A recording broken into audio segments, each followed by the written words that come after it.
എല്ലാവർക്കും നമ്മുടെ പുതിയൊരു വീഡിയോയിലേക്ക് സ്വാഗതം. നമുക്കറിയാം കേരളക്കര ഒന്നാകെ, അതേപോലെ തന്നെ തിരുവനന്തപുരം എന്ന് പറയുന്ന ഒരു സംസ്ഥാനത്തിനെ ഒന്നാകെ നടുക്കിയ ഒരു വലിയ കൂട്ടക്കൊലപാതകമായിരുന്നു നമ്മുടെ വെഞ്ഞാറമ്മൂട് അഫാൻ എന്ന് പറയുന്ന കുറ്റവാളി നടത്തിയത്. അവന്റെ കുടുംബത്തിൽ തന്നെയുള്ള 5 പേരെ കൊലപ്പെടുത്തുകയും പോലീസ് സ്റ്റേഷനിൽ കുളിച്ചൊരുങ്ങി പോയിട്ട് ഞാൻ 5 പേരെ കൊലപ്പെടുത്തിയെന്ന് പറയുകയും ചെയ്തതിന് പിന്നാലെ അന്വേഷണ സംഘവും അതുപോലെ തന്നെ ആംബുലൻസും അവിടെ എത്തുന്ന സമയത്ത് നടക്കുന്ന കാഴ്ചകളും അതേപോലെ വാർത്തകളെല്ലാം നമ്മൾ കണ്ടതാണ്.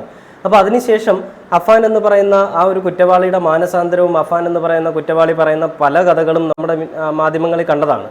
അതിനുശേഷം വീണ്ടും വന്നത് അഫാന്റെ ഉമ്മയുടെ കുറേ നാടകീയമായിട്ടുള്ള അഭിനയങ്ങളും രംഗങ്ങളും ഒക്കെ നമ്മൾ കണ്ടതാണ്. ഈ ഒരു സമയത്ത് പറയാൻ പാടുണ്ടോ എന്നറിയില്ല. എന്നിരുന്നാൽ പോലും മകനെ സംരക്ഷിക്കുക എന്നുള്ളത് ഒരു അമ്മയുടെയോ അല്ല ഒരു അച്ഛൻ്റെയും കടമയാണ്. പക്ഷെ മകൻ കുറ്റവാളിയാണെന്ന് അറിഞ്ഞതിന് ശേഷം വയറ്റിൽ തന്നെ പ്രസവിച്ച അല്ലെങ്കിൽ അവനോടൊപ്പം വളർന്ന അവൻ്റെ അനിയനെയും അവൻ കൊലപ്പെടുത്തി, അവൻ സ്നേഹിക്കുന്ന പെണ്ണിനെയും കൊലപ്പെടുത്തിയെന്ന് പറയുമ്പോഴും അതിനെയും അംഗീകരിച്ചുകൊണ്ട് എൻ്റെ മകൻ പാവണം, എൻ്റെ മകനെ വെറുതെ വിടണേ സാറുമാരെ എന്ന് പറഞ്ഞത് ആ ഉമ്മയുടെ സ്വബോധ മനസ്സിൽ തന്നെയാണ്, അല്ലാതെ അബോധാവസ്ഥയിലല്ല ആ ഉമ്മ പറഞ്ഞത്. അത് നമുക്ക് എല്ലാവർക്കും അറിയാം, കേരളക്കര ഒന്നാകെ എല്ലാവർക്കും അറിയാവുന്നതാണ്. അതിൻ്റെ പല വിമർശനങ്ങളും അല്ലെങ്കിൽ പല കാര്യങ്ങളും കമന്റ് ബോക്സിലും അതല്ലാതെ പല ആളുകൾ റിയാക്ട് ചെയ്യുന്ന വീഡിയോസിലൊക്കെ നമുക്ക് പ്രകടമാണ്. എന്താണ് പിന്നീട് അതിനുശേഷം അവരുടെ കാര്യത്തിൽ സംഭവിച്ചത്, അല്ലെങ്കിൽ എന്താണ് ഉമ്മയ്ക്ക് പറയാനുള്ളത് എന്നുള്ളത് 24 ന്യൂസ് വീണ്ടും ഒരു ഇനിഷ്യേറ്റീവ് എടുത്തിട്ട് അവരുടെ അടുത്ത് പോയി സംസാരിക്കുകയാണ്. അപ്പോൾ അങ്ങനെ സംസാരിക്കുന്ന കൂട്ടത്തിലാണ് പല കാര്യങ്ങളും നമ്മൾ അറിഞ്ഞതും. ആ ഒരു വീഡിയോ ഞാനിവിടെ ഇപ്പോൾ അപ്ലോഡ് ചെയ്യാം, നിങ്ങൾക്ക് നോക്കി അറിയാൻ സാധിക്കും. അതോടൊപ്പം തന്നെ ആ ഉമ്മ പറയുന്ന പല കാര്യങ്ങളിലും ഇപ്പോഴും വ്യക്തതയില്ല. ആ ഉമ്മ പറയുന്നത് എനിക്കൊന്നും ഓർമ്മയുണ്ടായിരുന്നില്ല, ഞാൻ കുറച്ചൊക്കെ ഓർമ്മയുണ്ട്. ആ ഉമ്മയ്ക്ക് ചായ ഇട്ട് കുടിച്ചതും മകനെ സ്കൂളിലേക്ക് വിട്ടതും എല്ലാം ഓർമ്മയുണ്ട്. ഫർസാന ഈ പറയുന്ന അഫാൻ തറയിലിട്ട് ഇടിച്ചിട്ട് ഞാൻ ഫർസാനെ വിളിച്ചുകൊണ്ട് വരാം, ഉമ്മയെ ആശുപത്രി കൊണ്ടുപോകാമെന്ന് പറയുന്നതെല്ലാം ഓർമ്മയുണ്ട്. പിന്നെ അതിനുശേഷം പലതും ഓർമ്മയില്ല. എനിക്ക് തോന്നുന്നു 24 ന്യൂസ് ഇത് പറഞ്ഞ് പഠിപ്പിച്ച് ചെയ്തിരിക്കുന്ന ഒരു കാര്യമാണെന്നാണ് തോന്നുന്നത്. കാരണം ഓരോന്ന് പറയുമ്പോഴും അതിനെപ്പറ്റി ഡീറ്റെയിൽ ആയിട്ട് പുള്ളിക്കാരിക്ക് ഓർത്തെടുക്കാൻ സാധിക്കുന്നുണ്ട്. അത് പറഞ്ഞു വരുമ്പോൾ 24 ന്യൂസിലെ ആളുകൾ ഇങ്ങനെ ഓർമ്മയുണ്ടോ എന്ന് ചോദിക്കുമ്പം ഓർമ്മയില്ല കേട്ടോ, മറന്നുപോയി എന്നുള്ള രീതിയിലേക്കും വരുന്നുണ്ട്. നമുക്കത് കാണുമ്പോഴേ സാമാന്യ ബോധമുള്ളവർക്ക് മനസ്സിലാവും. ആ ഉമ്മയുടെ ഓർമ്മകളിൽ എല്ലാ കാര്യങ്ങളും വ്യക്തമാണ്. തലയിടിച്ച് വീണ ഒരാൾ അല്ലെങ്കിൽ ഇത്രയും ഒരു പരിക്കേറ്റ ഒരാൾക്ക് ഓർമ്മക്കുറവ് ഉണ്ടാവാം, സ്വാഭാവികം. അതെന്തായാലും 2 ആഴ്ച കഴിയുമ്പോൾ അത് റിക്കവറായി വരും. പക്ഷേ ആ ഓർമ്മക്കുറവിനെ തന്നെ താങ്ങി പിടിച്ചുകൊണ്ട് നടന്ന കാര്യങ്ങളൊന്നും നടന്നിട്ടില്ല, അല്ലെങ്കിൽ അത് വീണ്ടും ഒരാൾ ചോദിക്കുന്ന സമയത്ത് വീണ്ടും അത് ഓർത്തെടുത്തിട്ട് നടന്നിട്ടുണ്ട്. അങ്ങനെ പറയുമ്പോൾ പുള്ളിക്കാരിക്ക് എല്ലാ കാര്യങ്ങളെപ്പറ്റി നല്ല വ്യക്തമായ അറിവുണ്ട്. അതിലെനിക്ക് ഏറ്റവും വിഷമം തോന്നി, അല്ലെങ്കിൽ എനിക്ക് ഡൗട്ട് തോന്നിയൊരു കാര്യം എന്ന് പറഞ്ഞാൽ അഫാന്റെ പിതാവ് റഹീം, പുള്ളിക്കാരൻ നാട്ടിലേക്കെത്തി, വലിയ പ്രതിസന്ധികളിൽ നാട്ടിലെത്തിയപ്പോൾ കഷ്ടപ്പെട്ട് പോറ്റ് വളർത്തിയ മകൻ്റെ കയ്യാൽ തന്നെ തൻ്റെ കുടുംബം ശിഥിലമാവുകയും ആ കുടുംബത്തിൽ തനിക്കൊരു വിലയും ഇല്ലായിരുന്നു എന്ന് ആ റഹീം എന്ന് പറയുന്ന വ്യക്തി, ഒരു മനുഷ്യൻ മനസ്സിലാക്കുകയും ചെയ്യുന്ന ഒരു അവസ്ഥ, വിഷമകരമായിട്ടൊരു അവസ്ഥയാണ് നമുക്ക് ചിന്തിക്കാനേ സാധിക്കും. ഇപ്പോൾ ഈ ഉമ്മ പ്രസ്താവന നടത്തുമ്പോഴും ആ ഉമ്മ പറയുന്ന വാക്കുകളിലൊന്നും റഹീമിൻ്റെ പേരില്ല. ഞങ്ങൾ 3 പേർക്കും അറിയാമായിരുന്നു കടങ്ങൾ ഉണ്ടായിരുന്നു എന്നുള്ള കാര്യം. അത് അഫാൻ മാത്രമല്ല അറിയായിരുന്നു. അഫാൻ ഈ ലോൺ ആപ്പിൽ നിന്ന് ഫോണിൽ കുറേ ആപ്ലിക്കേഷൻ ഉണ്ട്, ക്രെഡിറ്റ് ബി അതുപോലുള്ള ആപ്ലിക്കേഷനൊക്കെ ആയിരിക്കും, എനിക്കറിയില്ല. അപ്പോൾ അങ്ങനെയുള്ള ആപ്ലിക്കേഷനിൽ ലോൺ എടുത്തോ തിരിച്ചടയ്ക്കാനായിട്ട് ആളുകൾ വരും. അപ്പോൾ ഇതിനെപ്പറ്റി ചോദിക്കുമ്പോൾ എനിക്ക് ഡൗട്ട് തോന്നിയൊരു പോയിന്റ് എന്ന് പറയുമ്പോൾ, നമ്മുടെ ഈ പറയുന്ന ഇന്റർവ്യൂ ചെയ്യുന്ന ആൾ, അദ്ദേഹം സൗമ്യമായ ഭാഷയിൽ, അദ്ദേഹം ആർക്കും ബുദ്ധിമുട്ടുണ്ടാവാത്ത രീതിയിലാണ് ഈ പറയുന്ന അഫാന്റെ പിതാവിനെ ഇന്റർവ്യൂ ചെയ്തത്, ഉമ്മയെ ഇന്റർവ്യൂ ചെയ്യുന്നത്. അപ്പം അത് നമ്മൾ കണ്ടതാണ് നേരത്തെ തന്നെ, അതിനെപ്പറ്റി ഞാൻ കൂടുതലായിട്ട് പറയുന്നില്ല. അപ്പോൾ ഈ സമയത്ത് ഈ പറയുന്ന നമ്മുടെ ഈ അവതാരകൻ ചോദിക്കുന്ന സമയത്ത് ഉമ്മ പറയുന്നത്, ഈ ലോൺ എടുത്ത ആളുകൾ സ്ഥിരം വീട്ടിൽ വന്നിട്ട് ശല്യം ചെയ്യുമായിരുന്നു എന്ന് ചോദിച്ചപ്പോൾ ഉമ്മ ഓർത്തെടുത്തിട്ട് ഇങ്ങനെ പറയുന്നുണ്ട്. അതായത് അവർ വരുമായിരുന്നു, വന്നിട്ട് ശല്യം ചെയ്യാൻ വന്നപ്പോൾ അഫാൻ അടിക്കാനായിട്ടൊക്കെ ഇറങ്ങിയെന്ന്. അതെല്ലാം ഉമ്മയ്ക്ക് ക്ലിയർ ആയിട്ട് ഓർമ്മയുണ്ട്. പക്ഷേ എന്താണ് പിന്നീട് സംഭവിച്ചതെന്ന് ഓർമ്മയില്ല. അത് അടിയിട്ട് വീണതിന് ശേഷം ഓക്കെ സംഭവിക്കുന്നു, ഒന്നും സംഭവിച്ചിട്ടുണ്ടാവില്ല എന്ന ഓർമ്മയുണ്ടാവില്ല. പക്ഷേ ഇതിലെന്തെങ്കിലുമൊക്കെ സംഭവിച്ചു എന്നുള്ളത് ആ ഉമ്മയുടെ ഒരു സ്വഭാവത്തിലെങ്കിലും നമുക്ക് തോന്നണ്ടേ? ഈ ഉമ്മയുടെ പെരുമാറ്റത്തിൽ ഒന്നും സംഭവിച്ചിട്ടേ ഇല്ല, ഇത്രയും കാര്യങ്ങൾ പറയുമ്പോഴും ഒന്നും സംഭവിച്ചിട്ടേ ഇല്ല എന്നായിരുന്നു ഇതുവരെ ഉണ്ടായിരുന്നത്. പക്ഷേ ഇന്ന് വന്ന ന്യൂസിൽ ആ ഉമ്മ പറയുന്നുണ്ട്, എൻ്റെ മകനെ ഇനി എനിക്ക് മാപ്പ് കൊടുക്കാൻ പറ്റത്തില്ല, അവൻ എൻ്റെ ഇളയ കുഞ്ഞിനെ കൊന്നു കളഞ്ഞു, അവൻ എൻ്റെ കുടുംബത്തിലെല്ലാവരെയും കൊന്നു കളഞ്ഞു, ഇനി മാപ്പ് കൊടുക്കാൻ പറ്റത്തില്ല എന്ന് പറയുന്നുണ്ട്. പക്ഷേ ആ ഉമ്മയുടെ ഓർമ്മയ്ക്ക് ഒരു കുറവുമില്ല, ഉമ്മയ്ക്ക് എല്ലാ കാര്യങ്ങളും നല്ല ഓർമ്മയുണ്ട്, ക്ലിയർ ആയിട്ട് അറിയാം. പക്ഷേ ആ ഉമ്മ പുറത്തേക്ക് പറയുന്നില്ല. എന്തൊക്കെയോ വലിയ രീതിയിൽ പേടിച്ചുകൊണ്ടിരിക്കുന്ന ഒരു അവസ്ഥയാണ് നമുക്ക് മനസ്സിലാക്കാൻ സാധിക്കും. ഉമ്മയുടെ ഭാഗത്ത് വീഴ്ച വന്നിട്ടില്ലേ എന്ന് ചോദിച്ചു കഴിഞ്ഞാൽ വീഴ്ച വന്നിട്ടില്ല എന്ന് നമുക്ക് പറയാൻ സാധിക്കത്തില്ല. നല്ല രീതിയിൽ വീഴ്ച വന്നിട്ടുണ്ട്. അഫാന്റെ പിതാവിന് ഇതിനെപ്പറ്റി ക്ലിയർ ആയിട്ട് അറിയുകയും ചെയ്യാം. പക്ഷേ അഫാന്റെ പിതാവിനോട് പോലും മറച്ചു വെച്ച് കുടുംബത്തിൽ ഈ പറയുന്ന ഇത്രയും പ്രശ്നങ്ങൾ ഉണ്ടാക്കിയത് അഫാന്റെ ഉമ്മ തന്നെയാണ്. അഫാനെ ഈ പറയുന്ന കൊലയാളിയാക്കാനുള്ള കാരണവും അഫാന്റെ ഉമ്മ തന്നെയാണ്.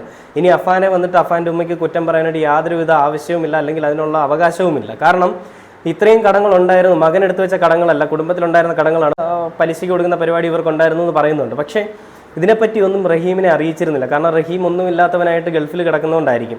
റഹീമിന് തിരികെ വരാനായിട്ട് റഹീമിൻ്റെ ലഞ്ചിൻ്റെ പൈസ ഇല്ല. ഇവർ ഈ പറയുന്നതിൽ റഹീമിന് തിരിച്ചു വരാൻ പൈസ ഇല്ലാതെ പെട്ട് കിടക്കുകയാണ്. അപ്പോൾ റഹീമിൻ്റെ ബിസിനസ്സിൻ്റെ ആവശ്യത്തിനായിട്ട് എടുത്ത പണമാണെന്ന് പറയുകയാണെന്നെങ്കിലും ഇച്ചിരെങ്കിലും വാല്യൂ ഉണ്ടായിരുന്നു. പക്ഷേ ഇത് റഹീമിനെ സഹായിക്കാനോ റഹീമിൻ്റെ ആവശ്യങ്ങൾക്ക് വേണ്ടിയിട്ടോ അല്ലെങ്കിൽ കുടുംബത്തിൻ്റെ ആവശ്യത്തിന് വേണ്ടിയിട്ടോ എടുത്ത കാശല്ല, എടുത്ത് ആർഭാടം കാണിച്ച കാശാണ്. അങ്ങനെ ആർഭാട ജീവിതത്തിന്റെ അവസാനം മരണക്കളിയിലേക്ക് മാറി. അതാണ് ഇവിടെ നടന്നിരിക്കുന്നത്. പിന്നീട് അവർക്ക് ശ്വാസം പോലും കിട്ടാത്ത രീതിയിലേക്ക് കടം കയറി എത്തിയ സമയത്ത് അഫാൻ ചെയ്തൊരു കൊലപാതകമാണെന്നാണ് അഫാന്റെ ഉമ്മ വാദിക്കാനായിട്ട് ശ്രമിക്കുന്നത്. ഒരു കാരണവശാലും കടം കയറിയതിന്റെ പേരിൽ അവൻ കൊലപാതകം ചെയ്യേണ്ട ആവശ്യമില്ല എന്നും അഫാന്റെ ഉമ്മ പറയുന്നുണ്ട്. നേരത്തെയുള്ള വാർത്തകളിലൊക്കെ അഫാന്റെ ഉമ്മ പറഞ്ഞ പല വാക്കുകളും നമുക്കറിയാം, അത് പരസ്പര വിരുദ്ധമായ വാക്കുകളാണ്. ഒരു പക്ഷേ പുള്ളിക്കാരിയുടെ ആ ഷോക്കിൽ നിന്ന് മാറി വരുന്നതുകൊണ്ടായിരിക്കും, അല്ലെങ്കിൽ ആ ഷോക്കിലുള്ളതുകൊണ്ടായിരിക്കും അങ്ങനെ പറയുന്നത്. അതിനെപ്പറ്റി നമ്മൾ പ്രത്യേകിച്ച് നോക്കേണ്ട ആവശ്യമില്ല. എന്നിരുന്നാൽ പോലും അഫാന്റെ ഉമ്മ ഇപ്പോൾ പറയുന്ന കാര്യങ്ങളിലും റഹീം എന്ന് പറയുന്ന വ്യക്തിയുടെ പേരില്ല. ആ റഹീം എന്ന് പറയുന്ന അദ്ദേഹം ആ കുടുംബത്തിന് വേണ്ടി ജീവിച്ചിട്ട് അദ്ദേഹത്തിൻ്റെ ഒരു പേര് പോലും പറയാനായിട്ട്, അല്ലെങ്കിൽ അദ്ദേഹത്തിന് വേണ്ടിയിട്ട് ഒരു കാര്യം പോലും ചെയ്യാത്ത അമ്മയും മക്കളുമായിരുന്നു എന്ന് നമുക്ക് ഇതിനകത്ത് അനുമാനിക്കാം. അപ്പോൾ ഈ പറയുന്ന ഫർസാനയുടെ കുടുംബത്തിനെ പറ്റിയിരുന്നു പറഞ്ഞാൽ, ഫർസാനയുടെ കുടുംബത്തിന് ഫർസാന ഇല്ലാണ്ടായി, ഫർസാനയ്ക്ക് ഫർസാനയുടെ ജീവിതവും പോയപ്പോൾ അവരുടെ കുടുംബത്തിനും ആ കുട്ടിക്കും പോയി. ഇവർക്ക് ആർക്കും അതിനെപ്പറ്റി ഒരു യാതൊരുവിധ വിഷമവും ഇല്ല. അഫാന്റെ പിതാവിന്, റഹീമിന് ആ പറയുന്ന കുടുംബത്തെപ്പറ്റി ഒരു വിഷമമുണ്ട്. അഫാന്റെ പിതാവ് അവിടെ പോകുന്നു, അവരുടെ കുടുംബത്തിൽ കണ്ട് സംസാരിക്കുന്നു ഒക്കെ പറയുന്നുണ്ടായിരുന്നു. അദ്ദേഹത്തിനെ പോലുള്ള മനുഷ്യന് പറ്റിയൊരു അബദ്ധം, അല്ലെങ്കിൽ ആ മനുഷ്യന് പറ്റിയൊരു വലിയ വീഴ്ച, പണത്തിനും പദവിക്കും പിന്നാലെ ഓടുന്ന ആളുകളൊന്ന് പാഠമാക്കേണ്ട ഒരു കാര്യമാണ് ഈ കുടുംബത്തിൽ സംഭവിച്ചത്. അഫാന്റെ പിതാവിന് സംഭവിച്ചതായിക്കോട്ടെ, അഫാന്റെ കുടുംബത്തിൽ സംഭവിച്ചതായിക്കോട്ടെ, നമ്മുടെ കേരളത്തിൽ ഒന്നാകെ എല്ലാവരും കണ്ടൊരു വലിയ വിഷയമായിക്കോട്ടെ, എല്ലാവരും പാഠമാക്കേണ്ട ഒരു കാര്യമാണ്. പണത്തിന് മുകളിൽ സ്നേഹബന്ധങ്ങൾക്ക് വില കൊടുക്കണം, അല്ലെങ്കിൽ ഇതുപോലെയുള്ള പ്രശ്നങ്ങൾ ഇനിയും ഉണ്ടാവാം. അപ്പം നമുക്ക് ഈ വാർത്ത ഒന്ന് കണ്ടു നോക്കാം. അഫാന്റെ മാതാവുമായിട്ട് 24 ന്യൂസിലെ അവതാരകൻ പോയി സംസാരിക്കുന്ന സമയത്ത് എന്താണ് മാതാവിന് പറയാനുള്ളതെന്ന് നമുക്കൊന്ന് പ്ലേ ചെയ്ത് നോക്കാം. ഫെബ്രുവരി 24, അതായത് വെഞ്ഞാറമൂട്ടിലെ ഒരു കുടുംബത്തിൻ്റെ സകല പ്രതീക്ഷകളും തകർന്ന ഒരു ദിവസമാണ്. കുറച്ച് ദിവസങ്ങൾക്ക് മുൻപ് ആ കുടുംബത്തിലെ ഗൃഹനാഥൻ നമ്മളോട് സംസാരിച്ചിരുന്നു. ഞാൻ സംസാരിച്ചു വരുന്നത് വെഞ്ഞാറമൂട് കൂട്ടക്കൊലപാതക കേസുമായി ബന്ധപ്പെട്ട ചില വിവരങ്ങളാണെന്ന് അഫാന്റെ പിതാവ് നമ്മളോട് സംസാരിച്ചിരുന്നു. അദ്ദേഹത്തിൻ്റെ ബുദ്ധിമുട്ടുകളടക്കം അന്ന് നമ്മളോട് പങ്കുവച്ചിരുന്നു. അക്രമ സംഭവങ്ങളിൽ പരിക്കേറ്റ് ചികിത്സയിലായിരുന്ന അഫാന്റെ മാതാവ് ഷെമി ഗുരുതര സാഹചര്യത്തിലായിരുന്നു. അതിനുശേഷം ഇപ്പോൾ ആരോഗ്യനിലയൊക്കെ പഴയപടിയിൽ ആയി വരികയാണ്, ജീവിതത്തിലേക്ക് മടങ്ങി വരികയാണ്. ഇപ്പോൾ ആദ്യമായി ചില കാര്യങ്ങൾ, അതായത് ഈ സംഭവങ്ങളെക്കുറിച്ച് സംസാരിക്കാൻ അഫാന്റെ മാതാവ് ഷെമി നമ്മളോടൊപ്പം ചേരുകയാണ്. ആദ്യം തന്നെ പറയട്ടെ, ആരോഗ്യസ്ഥിതിയെ സംബന്ധിച്ച്, അതായത് ഷെമിയുടെ ആരോഗ്യസ്ഥിതിയെ സംബന്ധിച്ച് നമ്മൾ വിശദമായി തന്നെ അന്വേഷിച്ച് നമ്മളോട് സംസാരിക്കാം എന്നുള്ള ഒരു ആരോഗ്യാവസ്ഥയിലേക്ക് എത്തിയ ശേഷമാണ് ഷെമിയോട് നമ്മൾ സംസാരിക്കുന്നത്. ഈ സംസാരിക്കുന്നതിന് മറ്റൊരു ഒറ്റ ലക്ഷ്യം മാത്രമാണ് നമ്മളുള്ളത്. ആ സംഭവത്തെക്കുറിച്ച്, അതായത് ആ നടന്ന സംഭവങ്ങളെക്കുറിച്ച്, ഒരിക്കലും ആരും ഓർക്കാൻ കൂടി ആഗ്രഹിക്കാത്ത സംഭവങ്ങളെക്കുറിച്ച് ആ കുടുംബത്തെ വല്ലാതെ വേട്ടയാടുന്നുണ്ട് പല വിധത്തിൽ. ഇപ്പോൾ അഫാന്റെ മാതാവ് ഷെമി നമ്മളോടൊപ്പം ചേരുകയാണ്. ആദ്യം ഈ ആരോഗ്യാവസ്ഥ എങ്ങനെയുണ്ട് നമ്മുടെ? കുഴപ്പമില്ല. മരുന്ന് എടുക്കുന്നുണ്ട്? മരുന്ന് കഴിക്കുന്നുണ്ട്. വെഞ്ഞാറമൂട് ഗോകുലം ആശുപത്രി. ഇപ്പോൾ എന്തിനാണ് നമ്മൾ മരുന്ന് കഴിക്കുന്നത്? പ്രധാനമായിട്ടും ന്യൂറോ സംബന്ധമായ അസുഖത്തിനാണ്. എങ്ങനെയുണ്ട് അമ്മയുടെ ഹെൽത്ത്? നമ്മുടെ ഹെൽത്ത് എങ്ങനെയുണ്ട്? കൈയും കാലും ഒക്കെ വിരലുണ്ട്. മറ്റ് നമ്മൾ ഈ കഴിഞ്ഞ തവണയൊക്കെ ഞാൻ ഇവിടെ അമ്മയെ കാണാൻ വരുമ്പം അമ്മയ്ക്ക് അത് ഓർമ്മയുണ്ടോ എന്നറിയില്ല. അമ്മയ്ക്ക് നമ്മളൊന്നും തിരിച്ചറിയാത്ത അവസ്ഥയായിരുന്നു. ഇപ്പോൾ കാര്യങ്ങളൊക്കെ മനസ്സിലായി വരുന്നു. ഇപ്പം മനസ്സിലായി വന്നിട്ടുണ്ട്. ഒരിക്കലും ആഗ്രഹിക്കാത്ത കുറേയധികം കാര്യങ്ങളായിരിക്കാം ഈ ഉമ്മയുടെ മനസ്സിൽ, അത് ഉറപ്പാണ്. പക്ഷേ ഇവർ കേൾക്കുന്ന കുറേ പഴികളുണ്ട്. അതിൻ്റെയൊക്കെ വാസ്തവം അറിയണം. പോലീസിൻ്റെ കുറ്റപത്രം ഉടൻ കോടതിക്ക് മുൻപിലേക്ക് എത്തും. അതിനു മുൻപ് ഉമ്മ തന്നെ നേരിട്ട് നമ്മളോട് കുറച്ചധികം കാര്യങ്ങൾ അത് പറയുകയാണ്. എനിക്കറിയാം അമ്മ ഒരിക്കലും ഓർക്കാൻ ആഗ്രഹിക്കാത്ത കാര്യങ്ങളായിരിക്കും. പക്ഷെ അന്ന്, അതായത് ഈ സംഭവ ദിവസം എന്താണ് നടന്നത് എന്ന് ഉമ്മയ്ക്ക് കുറച്ചെങ്കിലും ഓർമ്മയുണ്ടോ? കുറച്ച് കാര്യം ഓർമ്മ ഉണ്ട്. പിന്നെ മോൻ കഴുത്തിലെറിയിട്ട് പിന്നെ മച്ചി ക്ഷമിക്കണേന്ന് പറഞ്ഞ് പിന്നെ ഫർസാനെ വിളിച്ചോണ്ട് പോയിട്ട് ആശുപത്രി കൊണ്ടുപോകാന്ന് പറഞ്ഞിട്ട് പോയി അവൻ. പിന്നെ ഒന്നും ഓർമ്മയില്ല എനിക്ക്. ഈ അന്നത്തെ ദിവസമേ അതിന് മുൻപ് നടന്ന എന്താ? അഫ്സാന, നമ്മുടെ ഇളയ കുഞ്ഞുണ്ടല്ലോ, അഫ്സാൻ എൻ്റെ മോനെ ഞാൻ സ്കൂളിൽ വിട്ടിട്ട് ബസ്സിന് കയറ്റി വിട്ട് പിന്നെ ഞാൻ വീട്ടിനകത്ത് വന്ന് കയറി. ഇതേ ഓർമ്മയുള്ളൂ, പിന്നെ ഒന്നും ഓർമ്മയില്ല. ബ്രേക്ക്ഫാസ്റ്റ് ഒക്കെ ഉണ്ടാക്കി ചപ്പാത്തിയും മുട്ടക്കറിയും ഉണ്ടാക്കി കൊച്ചിന് കൊടുത്തു വിട്ട്, കഴിക്കാൻ കൊടുത്തു വിട്ട്. ഈ ഉമ്മയ്ക്ക് അന്നേ എന്തെങ്കിലും ഒരു മന്ദത പോലെയോ അല്ലെങ്കിൽ അങ്ങനെ എന്തെങ്കിലും ഓർമ്മ വന്നിരുന്നു? അങ്ങനെ ഉണ്ടായിരുന്നെന്ന് തോന്നുന്നു. കാരണം എനിക്ക് ഒന്നും ഓർമ്മയില്ല. കാരണം പിന്നീടുള്ള കാര്യങ്ങളൊന്നും എനിക്ക് ഓർമ്മയിൽ കിട്ടുന്നില്ല, ഒന്നും ഓർമ്മയില്ല. ഞാൻ ഉമ്മയോട് ഒരു കാര്യം ചോദിക്കട്ടെ. ഉമ്മ ഈ അന്നത്തെ ദിവസം രാവിലെ ഉമ്മ അഫ്സാനെ നമ്മുടെ ഇളയ കുഞ്ഞിനെ പരീക്ഷയ്ക്ക് വിടുന്നു, തിരിച്ച് വീട്ടിലേക്ക് വരുന്നു.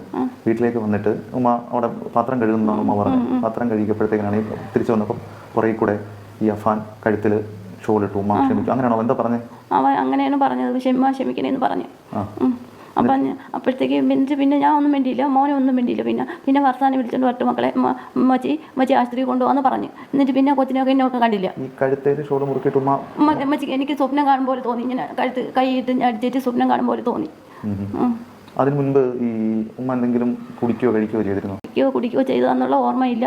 കഴിച്ചാലെന്ന് തോന്നുന്നു. കാരണം എനിക്കൊരു ഓർമ്മയില്ല, അതിനെ പറ്റി ഒരു ഓർമ്മയില്ല. പിന്നെ എനിക്ക് നടന്ന സംഭവങ്ങൾ ഇങ്ങനെ അന്ന് നടക്കൂലായിരുന്നു. ഈ സംഭവങ്ങളൊന്നും വീട്ടിൽ നടക്കൂലായിരുന്നു. കാരണം എനിക്ക് ഓർമ്മയില്ല, അത് പോയി. എനിക്ക് എന്തോ എനിക്ക് കഴിച്ചെന്ന് എനിക്ക് തോന്നുന്നു. കാരണം പിന്നെ എനിക്ക് ഒന്നും ഓർമ്മയില്ല അതിനെപ്പറ്റി. ചായ കുടിച്ചായിരുന്നു. അഫ്സാനൊക്കെ കൊണ്ടുവിട്ടതിന് വന്നതിന് ശേഷം കഴിച്ച് ചായ കുടിച്ച്. ഇതൊന്നും സംഭവിക്കില്ല എന്ന് ഉമ്മ പറയാൻ കാരണം എന്തുമ്മ? എനിക്കൊന്നും ഓർമ്മയില്ല. ഓർമ്മ ഉണ്ടായിരുന്നെങ്കിൽ ഇതൊന്നും സംഭവിക്കൂലായിരുന്നു. അതാണ് ഞാൻ ഇങ്ങനെ പറയുന്നത്. ഈ കഴുത്തേൽ ഷോള് ഒരുക്കി അമ്മ ഇങ്ങനെ കിടക്കുക അവിടെ? കിടക്കാരെന്ന് തോന്നുന്നു, അറിയാൻ വയ്യ. പിന്നെ ഈ അഫാനപ്പം എന്താ പറഞ്ഞിട്ട് പോകുന്നു ഉമ്മ അടുത്ത്? പിന്നെ പറഞ്ഞ് മച്ചി ക്ഷമിക്കണേ, ഞാൻ ഭർത്താനെ വിളിച്ചോണ്ട് വരട്ട്, മച്ചിക്ക് ആശുപത്രി കൊണ്ടുപോകാന്ന് പറഞ്ഞു. പിന്നെ ഒന്നും പറഞ്ഞു. കണ്ടില്ലേ, ഈ പറയുന്ന വാക്കുകളിലൊക്കെയും എന്തൊക്കെയോ ഹൈഡ് ചെയ്താണ് സംസാരിക്കുന്നത്. അതുകൊണ്ടാണ് ഓർമ്മയില്ല. കാര്യങ്ങൾ ഓർത്തെടുക്കുന്ന ഒരാളുടെ ഒരു പെരുമാറ്റമോ അല്ലെങ്കിൽ ആ ഒരു രീതിയോ അല്ല ഉമ്മയിൽ നമുക്ക് കാണാൻ സാധിക്കുന്നത്. എന്തൊക്കെയോ മറക്കാൻ ശ്രമിക്കുന്ന ഒരാളിൻ്റെ പ്രതീതിയാണ് ആ ഉമ്മയിൽ കാണുന്നത്. ആ ഉമ്മയ്ക്ക് എന്തൊക്കെയോ ഒരുപാട് കാര്യങ്ങൾ പറയണമെന്നുണ്ട്. പക്ഷേ ആ ഉമ്മയ്ക്ക് അത് പറഞ്ഞു കഴിഞ്ഞാൽ തൻ്റെ ഭാഗം തെറ്റായി പോകുമെന്നുള്ളൊരു പേടിയുള്ളത് കൊണ്ടും, അല്ലെങ്കിൽ ആ റഹീമിൻ്റെ പേര് ഈ പറയുന്ന ഒരു കാര്യങ്ങൾ റഹീം എന്ന് പറയുന്ന വ്യക്തിയെ പറ്റി പറയുന്നില്ല. എന്തെങ്കിലും ഇവർ തമ്മിൽ പ്രശ്നം ഉണ്ടെന്നുള്ളത് നമുക്കറിയില്ല. അത് അറിയാത്ത കാര്യങ്ങൾ നമ്മൾ സംസാരിക്കുന്നുമില്ല. പക്ഷേ എന്തൊക്കെയാണെന്ന് പറഞ്ഞാൽ ആ ഗൃഹനാഥൻ അല്ലെങ്കിൽ അഫാൻ്റെ പിതാവ്, ഈ പറയുന്ന ഷമി എന്ന് പറയുന്ന ആളുടെ ഭർത്താവാണ് ഈ റഹീം എന്ന് പറയുന്ന വ്യക്തി. അദ്ദേഹത്തിൻ്റെ മോശം അവസ്ഥയിൽ കിടക്കുമ്പോൾ അദ്ദേഹത്തിനെ പോലും പരിഗണിക്കാതെ, അദ്ദേഹത്തിനെ അവഗണിച്ചുകൊണ്ട്, അദ്ദേഹത്തിൻ്റെ വാക്കുകൾ കേൾക്കാതെ, അല്ലെങ്കിൽ അദ്ദേഹം ഉണ്ടാക്കിയിട്ട പല വസ്തുക്കൾ, പല സാധനങ്ങൾ എടുത്ത് വിൽക്കുകയും എന്നിട്ട് പിന്നീട് ആർഭാട ജീവിതം എന്നിട്ടും അവർക്ക് പറ്റാതെ വരികയും ചെയ്യുന്നൊരു സാഹചര്യത്തിൽ വന്നൊരു വലിയൊരു വിപത്ത് അല്ലെങ്കിൽ വലിയൊരു കൊലപാതകത്തിലേക്ക് നയിച്ചൊരു കാര്യമെന്ന് വേണമെങ്കിൽ നമുക്കിതിനെ പറയാം. അപ്പോൾ അഫാൻ്റെ ഉമ്മ പറയുന്നുണ്ട്, ആദ്യം എൻ്റെ മകനെ വിടണം, എൻ്റെ മകൻ പാവമാണെന്നുള്ള നാടകമൊക്കെ കഴിഞ്ഞതിന് ശേഷം ഉമ്മ പറയുന്നത് ഇപ്പോൾ ഇതാണ്: എൻ്റെ പൊന്നും മോനെ കൊന്നവനാണ് അവൻ, എനിക്ക് അവനോട് ക്ഷമിക്കാൻ സാധിക്കില്ല. എന്നാലും ആ മകനെ വേണമെന്ന് ഉമ്മയ്ക്ക് ഒരു ആഗ്രഹമുണ്ട്. കാക്കയ്ക്ക് തൻകുഞ്ഞ് പൊൻകുഞ്ഞെന്ന് പറയുന്ന പോലെ എല്ലാ അമ്മമാർക്കും മക്കൾ വലിയ ആൾ തന്നെയാണ്. പക്ഷേ ഇത്രയും വലിയ തെറ്റ് ചെയ്തിട്ടും തന്തയില്ലായ്മ ചെയ്തിട്ടും ആ മകനെയും സംരക്ഷിക്കാൻ പോകുന്ന ഈ അമ്മയുടെ ഒരു വാത്സല്യം എന്ന് പറഞ്ഞാൽ ഒരു മകനോടുള്ള വാത്സല്യം എന്നതിനപ്പുറത്തേക്ക് ഒരു കൊലയാളിയോടുള്ള വാത്സല്യമാണോ എന്ന് നമുക്ക് തോന്നിപ്പോവാം. അപ്പോൾ നമുക്ക് ആ അമ്മ പറയുന്ന ബാക്കി വാക്കുകൂടെ ഒന്ന് കേട്ട് നോക്കാം. ഫർസാന എന്നൊരാൾ നമ്മുടെ കുടുംബത്തിലുള്ള ഒരാളല്ല. ഫർസാന പുറത്തുനിന്നുള്ള ഒരാളാണ്. ഈ ഫർസാനയുടെ കാര്യങ്ങളൊക്കെ ഉമ്മയോട് പറഞ്ഞിരുന്നു. 2 വർഷം കൊണ്ട് അവർ പരിചയക്കാരാണ്. കുഴപ്പമൊന്നുമില്ല, നല്ല കുട്ടിയാണ്, കുഴപ്പമൊന്നുമില്ല, നല്ല പരിചയമാണ് രണ്ടുപേരും. ഈ ഫർസാനോട് എന്തെങ്കിലും ദേഷ്യം ഉണ്ടായിരുന്നു അഫാന്? അപ്പാന് ദേഷ്യമൊന്നുമില്ലായിരുന്നു. അപ്പോൾ ദേഷ്യത്തിൻ്റെ കാര്യമൊന്നും പറഞ്ഞിട്ടില്ല, ദേഷ്യമില്ലായിരുന്നു പറഞ്ഞു. ഇനിയിപ്പം എങ്ങനെ കാര്യം ജീവിതത്തിന് താളം തെറ്റി ഉമ്മയ്ക്ക്? ഇനി പേരുമലല്ലോ വീട്ടിലേക്ക് പോകാൻ പറ്റുമോ? ഇല്ല, പേരുമലല്ലോ ഇതിൽ പോകാൻ പറ്റില്ല. എൻ്റെ കൊച്ചുങ്ങളില്ലാത്തടത്ത് ഞാൻ പോകില്ല. ഞാൻ 2 ഇടത്തും ഞാൻ പോകില്ല. എൻ്റെ 2 കൊച്ചുങ്ങളില്ലാത്തടത്ത് ഞാൻ പോകില്ല. എൻ്റെ കൊച്ചുങ്ങളുണ്ടെങ്കിലേ ഞാൻ പോകുള്ളൂ. അഫാനോട് അമ്മയ്ക്ക് ക്ഷമിക്കാൻ പറ്റുമോ ഉമ്മയ്ക്ക്? അഫാനോട് ക്ഷമിക്കാൻ, എൻ്റെ പൊന്നപ്പയെ കൊന്നില്ല അവൻ. എനിക്ക് ക്ഷമിക്കാൻ പറ്റൂല. എൻ്റെ കൊച്ചിൻ്റെ അടുത്ത് എനിക്ക് ക്ഷമിക്കാൻ പറ്റൂല. എൻ്റെ പൊന്നെ കൊന്നളഞ്ഞു. അവസാനല്ലേ? അവസാനം കൊന്നളഞ്ഞു. എനിക്ക് പറ്റൂല. എനിക്ക് ക്ഷമിക്കാൻ. എൻ്റെ കൊച്ചിനെ കൊന്നളഞ്ഞു. അമ്മ, ഈ അഫാൻ ഏതെങ്കിലും ഈ പൈസ ഒക്കെ കടം മേടിക്കുന്നത് എവിടെ നിന്നൊക്കെയായിരുന്നു? ഫോണിൽ നിന്ന് എടുക്കുമായിരുന്നു പൈസ. അതായത് എന്താ അത്? എന്താ ഫോണിൽ നിന്ന് പറയുമ്പോൾ ഫോണിൽ ആപ്പാണോ? Phone app. അവിടുന്ന് പൈസ എടുക്കുമായിരുന്നു? അതെന്ന് വെച്ചാൽ അറിയാൻ വയ്യ, മറന്നുപോയി. കണ്ടില്ലേ, ആ അമ്മയുടെ വാക്കുകൾ കേൾക്കുമ്പോൾ എനിക്കൊരു വിഷമം വരുന്നില്ല. ആദ്യത്തെ സമയങ്ങളിലേക്ക് എനിക്ക് നല്ല വിഷമം ഉണ്ടായിരുന്നു. പക്ഷേ ഇപ്പോൾ ഈ അമ്മ പറയുന്ന വാക്കുകളിലൊന്നും എനിക്കൊരു വിഷമം തോന്നുന്നില്ല. കാരണം ഈ അമ്മയുടെ ഭാഗത്തുള്ള വലിയൊരു വീഴ്ച തന്നെയാണ് ആ മക്കൾ ഇങ്ങനെ ആവാനുള്ള കാര്യം. മക്കളെന്നല്ല, മകൻ ഇങ്ങനെ ആവാനുള്ളൊരു കാര്യം. അമ്മയുടെ ഈ മകൻ്റെയും ഒരു വ്യക്തതയില്ലാത്തൊരു ജീവിതവും അല്ലെങ്കിൽ ഇവരുടെ ജീവിതശൈലി കാരണം ജീവൻ പൊലിഞ്ഞത് ബാക്കി 4 പേർക്കാണ്. ആ 4 പേരിൽ 2 പേർ, ഒന്നും അറിയാത്ത ആ പാവം പിടിച്ച അഫ്സാൻ എന്ന് പറയുന്ന കുഞ്ഞും ഫർസാന എന്ന് പറയുന്ന ആ പെൺകുട്ടിയും, ഇവരുടെ ജീവനാണ് പൊലിഞ്ഞത്. ആ ജീവനെപ്പറ്റി യാതൊരുവിധ വിഷമോ അല്ലെങ്കിൽ അതിനെപ്പറ്റി യാതൊരുവിധ കാര്യങ്ങളും ഈ പറയുന്ന ഉമ്മ സംസാരിക്കുന്നില്ല. മകനെ പറ്റി പറയുന്നുണ്ട്, പക്ഷേ ഫർസാന എന്ന് പറയുന്ന കുഞ്ഞിനെ പറ്റി ഒരു വാക്കും പറയുന്നില്ല. ഇതൊരു വല്ലാത്തൊരു അവസ്ഥയാണല്ലോ. ആർഭാട ജീവിതത്തിന് പിന്നാലെ ഓടുന്ന എല്ലാവർക്കും ഇതൊരു മറുപടിയാണ്, അല്ലെങ്കിൽ അവർക്കൊരു മാതൃകയാവട്ടെ ഈ ഒരു സംഭവം എന്ന് പറയുന്നത്. കാരണം തൻ്റെ കുടുംബത്തിൽ നടക്കുന്ന കാര്യങ്ങൾ അറിയിക്കേണ്ട അല്ലെ അറിയേണ്ട ഒരു അവകാശം ആ പറയുന്ന കുടുംബത്തിൻ്റെ ഗൃഹനാഥനായിട്ടുള്ള ആളുണ്ട്. ആൾ ജീവിച്ചിരിക്കെ. പക്ഷെ ആ ആളുടെ അടുത്ത് പോലും മറച്ചു വെച്ചിട്ട് ഈ പറയുന്ന ഉമ്മയും മകനും ഈ രീതിയിലുള്ള കാര്യങ്ങൾ ചെയ്തിട്ടുണ്ടെങ്കിൽ അതിൽ എന്തൊക്കെയോ വലിയ ദുരൂഹതകളുണ്ട്. അതെന്തായാലും സത്യം പുറത്തു വരട്ടെ. ഈ ഉമ്മ പറയുന്ന കാര്യങ്ങൾ എത്രത്തോളം സത്യമുണ്ടെന്നുള്ളത് തെളിയട്ടെ. അഫാന് ഇപ്പോൾ ഈ ഉമ്മ, എനിക്ക് തോന്നുന്നു ഉമ്മയുടെ ഭാഗം രക്ഷിക്കാനായിട്ട് മകനെ കുറ്റപ്പെടുത്തി സംസാരിക്കുകയാണ്. ഉമ്മയുടെ ഭാഗത്ത് ഒരുപാട് തെറ്റുകളുണ്ട്. 2 പേരെയും ഒരേ രീതിയിൽ ഒരു ഇച്ചിരി ആരോഗ്യ പ്രശ്നങ്ങളൊക്കെ ഉണ്ടെന്നാണ് അറിയാൻ സാധിച്ചിരിക്കുന്നത്. അത് കുറച്ചൊക്കെ മാറുന്ന സമയത്ത് 2 പേരെ ഒരേപോലെ ഇരുത്തി സംസാരിച്ച് കഴിഞ്ഞാൽ എന്താണ് കാര്യം എന്നുള്ളത് മനസ്സിലാകും. അഫാൻ പറയുന്ന കാര്യങ്ങളും ഉമ്മ പറയുന്ന കാര്യങ്ങളിലുള്ള പരസ്പര വൈരുദ്ധ്യം മാറിയിട്ട് എന്താണ് സംഭവിച്ചതെന്നുള്ളത് ഇവരുടെ 2 പേരുടെയും വാക്കുകളിൽ നമുക്ക് കേൾക്കാൻ സാധിക്കട്ടെ. സത്യം എന്താണെന്നുള്ള കേരളക്കാരെ അറിയട്ടെ. എന്തായാലും ഇപ്പോൾ ഈ ഒരു കാര്യത്തിന് വേണ്ടി ഇനിഷ്യേറ്റീവ് എടുത്ത 24 ന്യൂസിന് ഒരു വലിയൊരു ആശംസ അറിയിക്കുന്നു. കാരണം ഇത്രയും നാളും ആരും ഒന്നും അറിയാതിരിക്കുന്ന ഒരു ന്യൂസ് ഉമ്മയെ പോയി കണ്ട് നിങ്ങൾ അതിൻ്റെ എല്ലാ പ്രിക്കോഷൻസും എടുത്തതിന് ശേഷമാണ് ന്യൂസ് എടുത്തതെന്ന് ആദ്യം തന്നെ പറയുന്നുണ്ട്. പക്ഷേ ആ പറയുന്ന കാര്യങ്ങളിൽ സത്യസന്ധമാണോ എന്നുള്ളത് റിപ്പോർട്ടർ കൂടി അല്ലെങ്കിൽ നിങ്ങളൂടി ഒന്ന് എൻഷുർ ചെയ്യുക. കാരണം നിങ്ങളുടെ ഒരു സപ്പോർട്ട് കൊണ്ടും ഒരു പക്ഷേ ഇവർക്ക് പറയുന്ന കാര്യങ്ങളിൽ കള്ളത്തരങ്ങൾ കൂട്ടിച്ചേർക്കാം.